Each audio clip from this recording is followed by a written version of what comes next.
Friends, and welcome back to Honeybee Farmstead. I'm Mel, and today on the farmstead we have something very exciting happening. We have some good friends of ours coming from RockPile Homestead, and they are thinking about getting a cow. I know that that's going to be in their future for sure. Don't mind the animals. And they wanted to come and learn a bit about what to expect when you get a cow, what to prepare for, all that sort of thing, and to have the day with us. We're going to have a barbecue lunch and some fun and show them around and sort of talk about our plans for the farmstead. So we hope you enjoy this video. I don't know what it's going to look like yet because they haven't yet arrived, but I'm going to make them a yummy coffee with my fresh Jersey milk and my fresh honey from my bees. And we'll start there. So come along and join us, and we hope you enjoy it. Hey, how are you? I'm Corey from RockPile. We come to visit Mel. I'm looking at the screen. Always do that. Look behind, look behind. There's your wife. Oh, yes. She's filming something really cool for their channel. Yes. You put me on a spot. I don't know what to say now. Come on, mate. I expect gold, like on your channel, daily. All right, we'll start again. No, do it. G'day, I'm Corey from RockPile. How are you going? Today we've come over to Honeybee Farmstead to check them out, and as you can see just in the background there, here she comes. My wife's done a bit of a video with Mel today. Stay tuned, check out what's coming. It's really good. Also, what did you have for lunch? Oh God, we had some homemade goat snackers. They were amazing. 10 out of 10 they were. They're really Very good. well cooked, Alex, thank you. We really enjoy spending time with our community, and as just I say hanging out all with the great time, people, great food, great atmosphere. Yeah, it's Wouldn't really have good. it any other way. So, you know? That's all I have for this video. It's just a little snippet of these guys. You have to go over and see their channel and see the whole video we created today.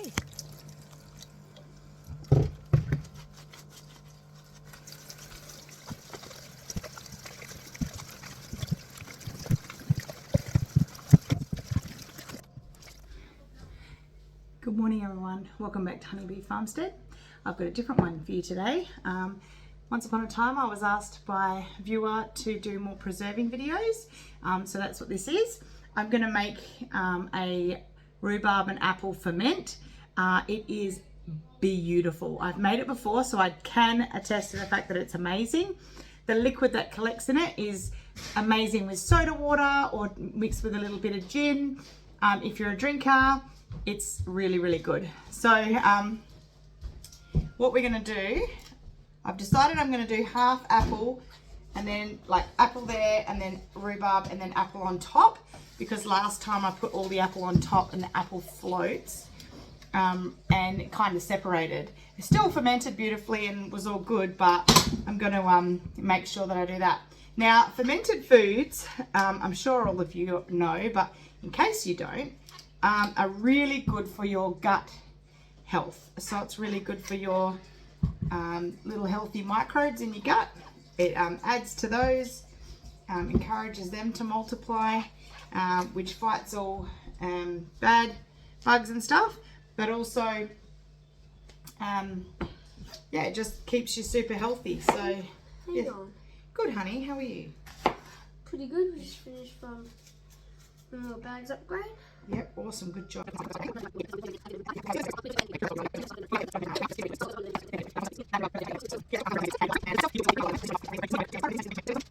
So fermenting is a great way. You can do savoury or sweet ferments. This is a sweet ferment, and it's using products that we generally all have around the house. For me, I am going to put a little bit of my milk kefir. So the whey, the clear liquid that is produced when you're making kefir, this is what this is now. And my friend actually started it for me. It's pretty awesome. It's going beautifully. Can you see that it's separating there? I've got some in the fridge that we did yesterday. It fermented over a couple of days. It's just beautiful. It tastes like sour cream, and it's really, really good for you. So the whey that you get off, that's the sort of, I'll say it's a light yellow color in my raw milk. That is an excellent activator for a ferment like this, but you can also use apple cider vinegar and honey. So that's what I'm going to do today. I'm going to use a little bit of the whey because I haven't done it that way before.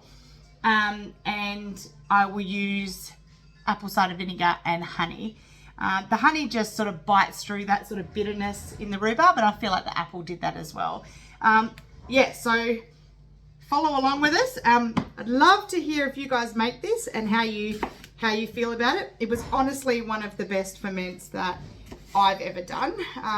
I do a lot of veggie, like savoury ferments, veggies and things like that. And I can tell you now that my kids are not as big a fan of it as they are this. They all love this, so they were very excited to hear that I was making this again.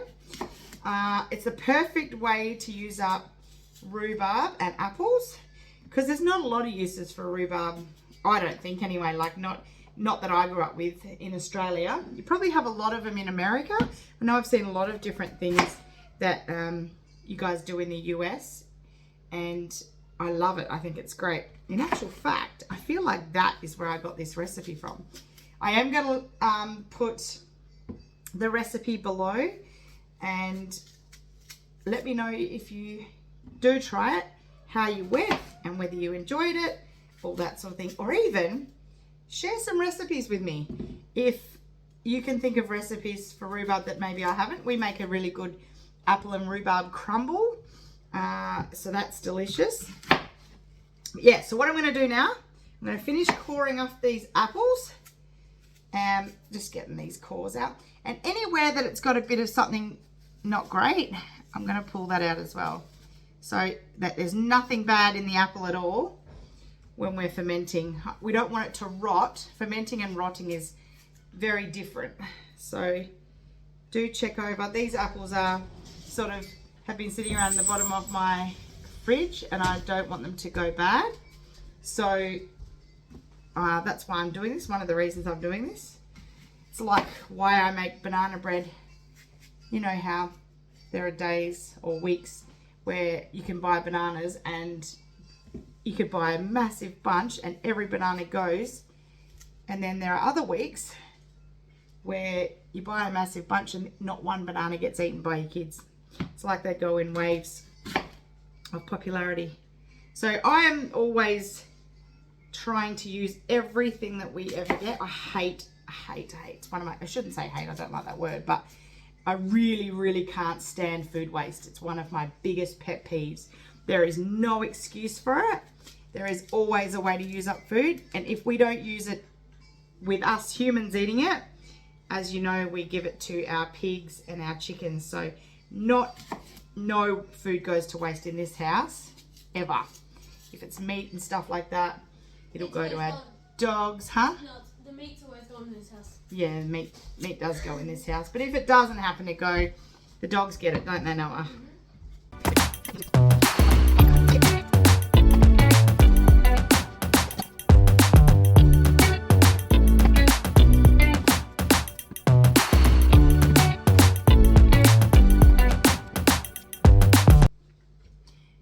lovely fresh rhubarb. I love rhubarb. I love its tartness. It's got a beautiful back flavour. Just adore it. So we've got loads of it growing. But this stuff is from the shop. It's been thoroughly washed. Make sure you thoroughly wash it. Really get in there with a cloth like I did with the apples. You saw that. And yeah, it's going to be amazing. I'll start chopping the apples.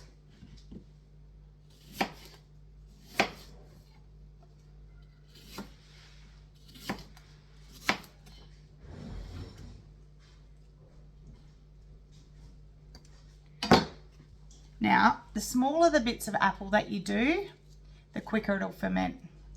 Last time my bits of apple were bigger than this, but I kind of want bite-sized bits so that I can get a little bit of apple, a little bit of rhubarb on a spoon with a bit of custard. You want them the right size. So I'm going to fill the jar up with them.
I might do a second jar.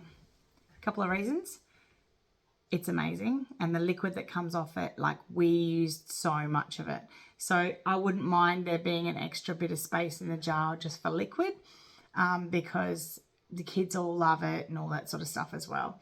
It's kind of like just a supercharged kombucha, but doesn't taste like kombucha. It's really, really yummy.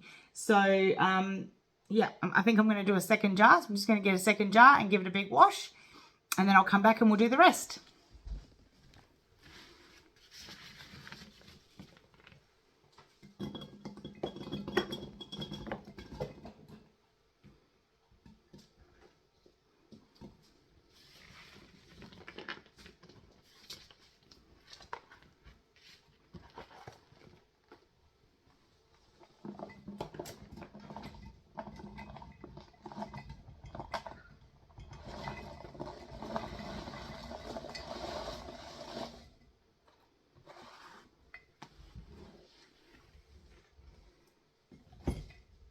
Awesome. I think that went pretty well, actually, considering. Raw honey from our place, from our bees. Try and get it in there without touching the side.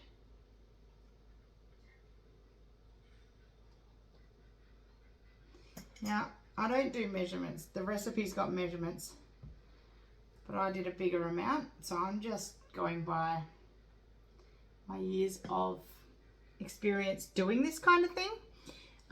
But yeah, follow the recipe by all means. That's what it's there for. If you're not as confident a cook as I am, not really even cooking, it's just fermenting. So what we're going to do,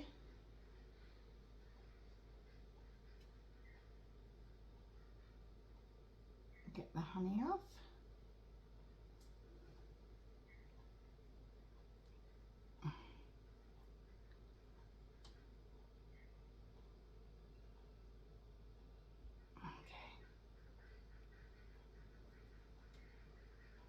I'm going to use that in a minute. Put the lid on really tight, because being the start of spring, ants are going to want to eat that. Now, when it comes to apple cider vinegar, I always use this. It's just my favourite. It comes with this floaty thing in the bottom called the mother. So you can actually make your own apple cider vinegar. If you leave the mother in there and enough of the liquid, all you do is pour apple juice on it and it turns to vinegar. It's really cool. It's got to be fresh pressed apple juice, not apple juice from the shop because it's got preservatives and things in it. But yeah, I've done it always. So this bottle's been going for a long time. It smells amazing. What's up? But doesn't need any help. Tastes amazing. Or any help. So good. Smells like kombucha. Look. Yeah. It smells like kombucha. Yeah, it's good, hey? So now I'm pretty much going to use all of that, and I'm hoping a little bit of the mother comes out into these as well, because we're doing fermenting. That mother is what's going to help it ferment. A little bit of cloth. All right, so a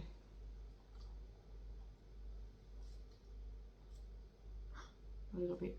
Ooh, perfect. So we've still got enough in here to keep it going, but we've also got enough in here to start this process going. So now all we're going to do, look out, sweetie. Kombucha. Kombucha. It's not kombucha. Is it? Rhubarb and apple ferment. Yummy. Can't take that off. Also, I'm going to use my Kangen machine because it's nice, filtered, lovely alkaline water in a minute. And I am later, I'm not going to do it on video because it's not ready yet. See, the whey is starting to separate from this. I am going to put some of the whey in. I just want the liquid. I don't want the milky stuff. I don't want the milk kefir or kefir. So I'm going to put that back here. And wait for that to do its thing. And now I'm just going to put water in these.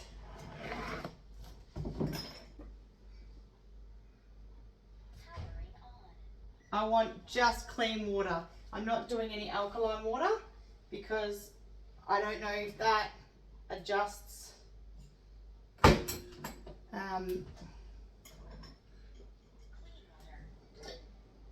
I don't know if it adjusts anything with the ferment. I don't want alkaline water in case it does. And all I'm going to do is cover this fruit here. And because I haven't filled it all the way up, I don't need to worry about a plate underneath. If you happen to fill your jar all the way to the top, like I did last time, pop a plate underneath so that when it bubbles and starts to bubble over, it catches on the plate and doesn't make a messy bench like mine did.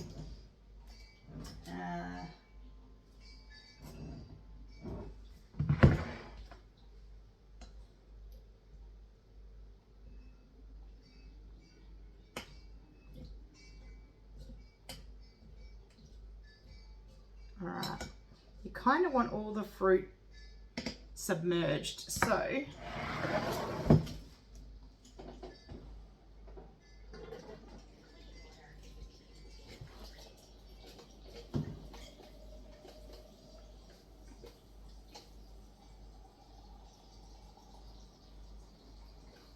I have some fermenting weights that I'm going to use to weight this down. Just to keep all the fruit under the water. It's not a problem though, because I am going to close it up and nothing's going to be able to get into it.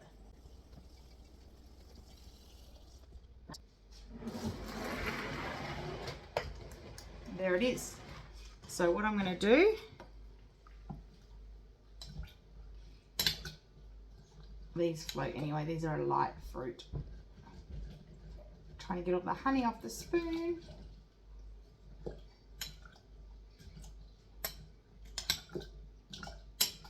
I have also done it where we've used kombucha. When I had a kombucha SCOBY growing, I lost that in the move, unfortunately. I forgot to take care of it, and my beautiful kombucha SCOBY is no more. Pretty devil about that, but I'm sure I can start another one. So I hope you enjoyed this. We are going to follow, all I'll do now is seal it up so that it can start doing its thing. It builds up pressure in here as it ferments, and you'll hear it bubbling and carrying on.